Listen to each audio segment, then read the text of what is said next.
In a land of ancient times, there was a man named Jonah. Known for his wisdom, but sometimes stubborn, he was about to face a great challenge. Jonah was very kind.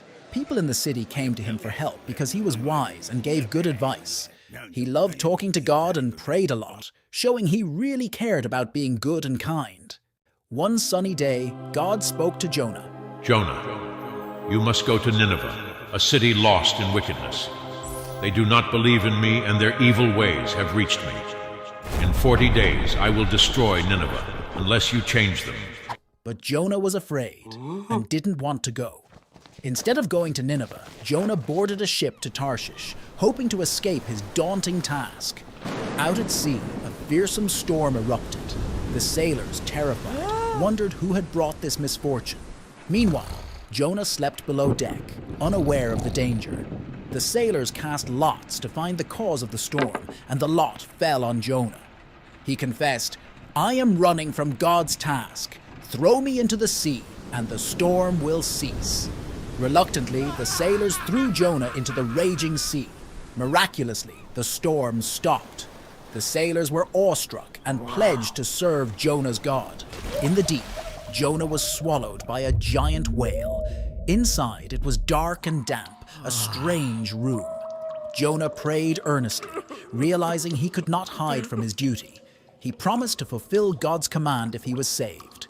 After 3 days, the whale spat Jonah out near Nineveh. Jonah was thankful and knew it was time to complete his mission. Jonah walked through Nineveh, a city of people who were wicked and did not believe in God. He warned them, "In 40 days, Nineveh will be destroyed unless you change your ways." He told them all about the story of the ship and the whale. The people listened to Jonah and started to change, turning from their evil deeds.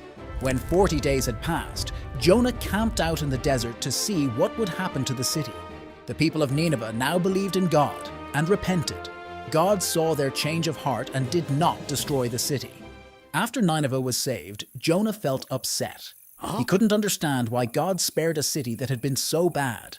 God wanted to teach Jonah about caring. So God made a special plant grow to give Jonah shade from the hot sun. Jonah liked the plant a lot. But the next day, God let a worm eat the plant, and Jonah was very hot and unhappy. God asked Jonah, Do you care about the plant? Jonah said yes. God then said, You care about a plant, but I care about all the people in Nineveh, especially the children and animals. They made mistakes, but they deserve a chance to be better. The story of Jonah teaches us about being kind and forgiving. Even when people do bad things, they can change and be good again.